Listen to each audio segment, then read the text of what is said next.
ఈ లోకంలో ఉన్న వాళ్ళకి ఆ బెంగ లేదు. అమ్మా అనొక్కసారి పిలిచి నమస్కారం చేస్తే చాలు, వెంటనే నేనున్నాను రా బిడ్డా అని అమ్మవారు కాపాడుతుంది. మీకు నేను ఒక మాట చెప్తే మీరు ఆశ్చర్యపోతారు. ఈ శ్లోకం ఎంత శక్తివంతమో తెలుసా? మీరు తప్పించుకోలేనంత పెద్ద ఉపద్రవం వెంట తరిమేస్తుంటే వెనకాతల ఏం చెయ్యాలో తెలియనప్పుడు ఈ శ్లోకం జరిగితే చాలా రక్షిస్తుంది అమ్మవారు. అంత శక్తివంతం. చండీ పరదేవత అనుగ్రహం అంటే అలా ఉంటుంది. అందుకే చండీ చరణవు అని చండీ పరదేవతని స్తోత్రం చేశారు శంకరాచార్యులు వారి ఈ శ్లోకంలో.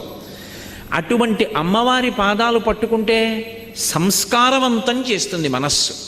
ఇక్కడ మీరు నన్ను ఒక ప్రశ్న అడగచ్చు, ఏమండి ఒకవేళ అసలు కోర్కెల మీద వ్యామోహం పోక, అసలు వ్యామోహం అనేటటువంటిది పోతే కదండి ధర్మబద్ధం చేసుకుందామన్న కోరిక.